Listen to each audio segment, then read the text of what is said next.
Showers depress me sometimes. They just zone you out into this warm, fuzzy, just fuck. Normally, I shock myself out with a cold shower at the end, but because it's 10 o'clock at night and I want to go to bed, I didn't do it. And now I'm like,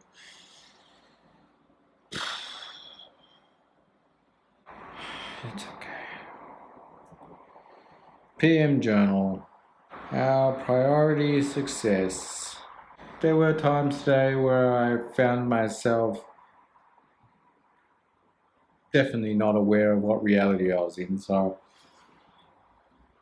But all in all, I'm going to say 85%. Why? Probably from distraction. Today, we learned that. Oh, God.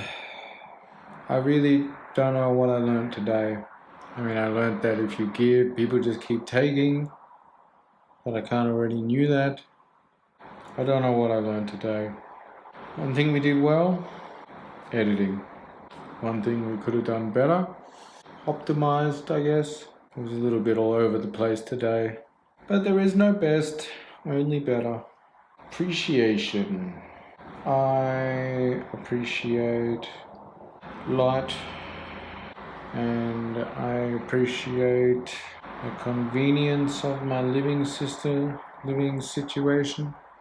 Shop is there, hardware store is there, that's there. Meant today that I didn't have to deal with public transport or being out in public for long periods of time to get stuff that I needed. I appreciate my effort. When I wake up, I want to feel active. First things I do when I wake up, get up, routine, then still gonna aim for 5:36. See how we go. Paranoia, sleeping, and paranoid. Oh, so exhausting. Waking up, what is that? Getting out of bed, looking out the windows, looking around my flat for something, reason why I'm waking, not realizing you're in a dream. It is 5:30 in the morning. I have been awake for a while. I woke up, I don't know how many times, a lot. Every single time that I woke up, I was like awake, sweating, heart rate.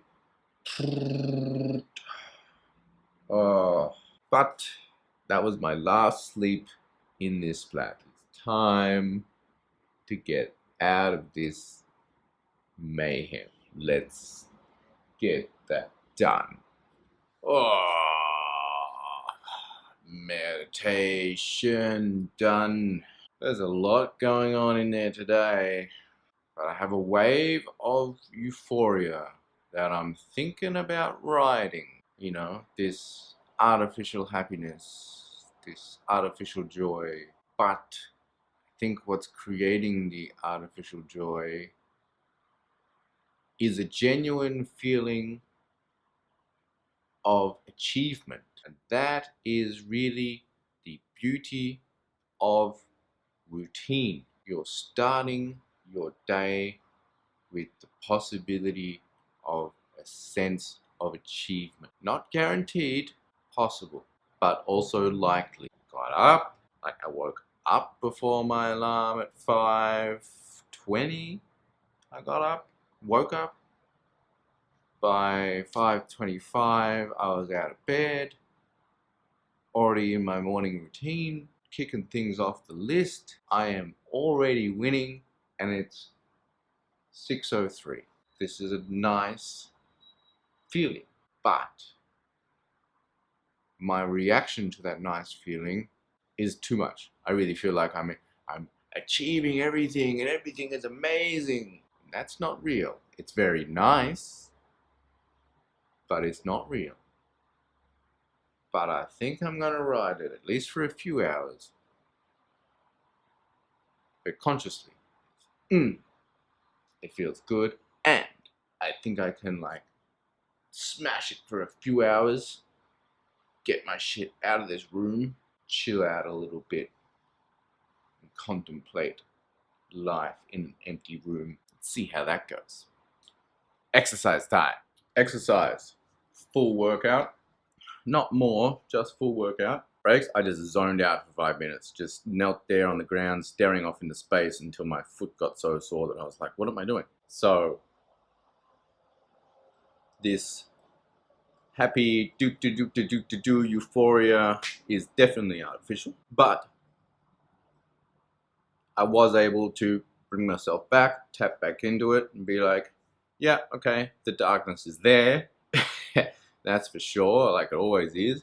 But let's just focus on this right now.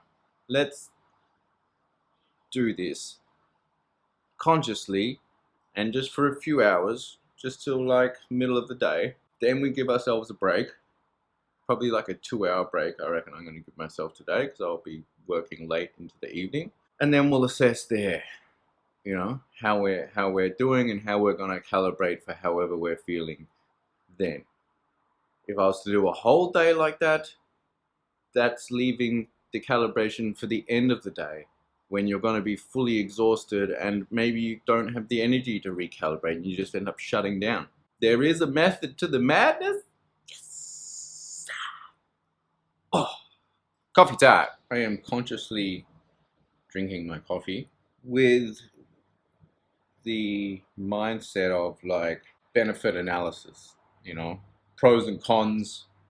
I do love coffee, but I think it's negatively affecting my existence. You know, up until yesterday, I definitely recognized a slight case of denial in regards to coffee. Maybe I'm gonna cut coffee out. No. Anyway, let's do our journal, huh? Pow!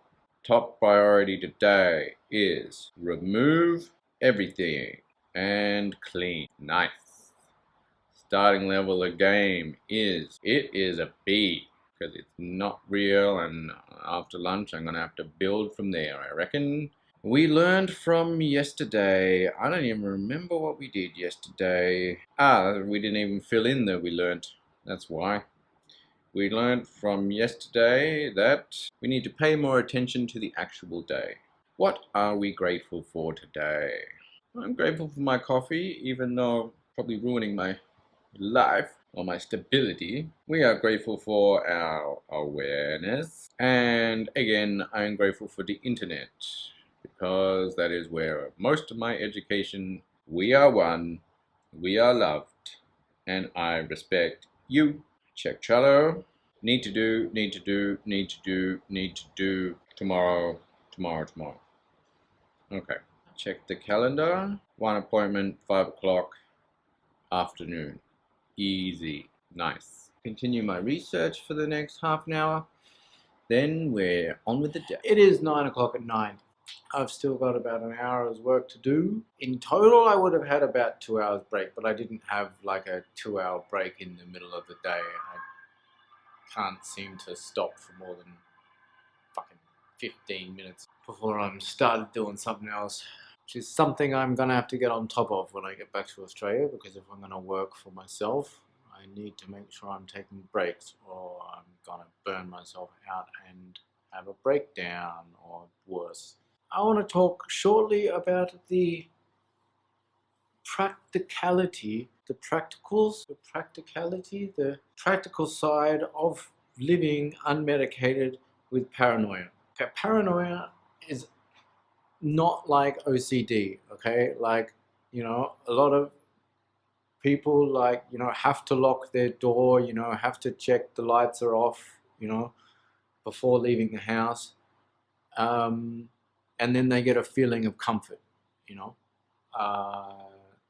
that all of that is checked. Paranoia, you want to leave it on, you want to leave the door unlocked, you want to just put your stuff down and turn around and not pay attention to it just for like 1 minute, but you can't. That makes you uncomfortable. And then you take it with you, you lock the door, you turn the lights off, but that then makes you uncomfortable because you have to do it. And I was basically loading stuff from my place into the van. And obviously it would make sense to take like chunk from, go from here to the lift and just keep filling it up, just keep filling it up, just keep filling it up. And I couldn't do it. I had to take like as much as I could carry, take it to the door, put it all down, lock the door, pick it all up, take it to the lift, go to the lift, go down, go out, go to the van, put that stuff in the van, close the van back up again, come back to the house and repeat, not taking things in sections. Incredibly annoying, incredibly exhausting, and it takes way longer. And that is the practical side of living unmedicated with paranoia. But I'm still sticking to my routine, within the limits of my routine, a reasonable amount of routine. And I don't even have like a job, so that's pretty good. What's hilarious is that I've put all this effort into routine and now I have to do it all over again because I'm no longer sleeping here. I'm sleeping at a friend's place. So now there is a brand new protocol that I need to figure out. But maybe I'll keep documenting. I don't know for how long. I mean, I never really had a plan when I started doing this. I just started documenting. Yeah, I'll keep doing it until I'm like, well, now you get the picture. Now you see how it's done, and maybe I'll review it or something. All right. I guess I'll bring the camera with me. You'll see me the next day. Well, no, the next video, whenever that turns out to be.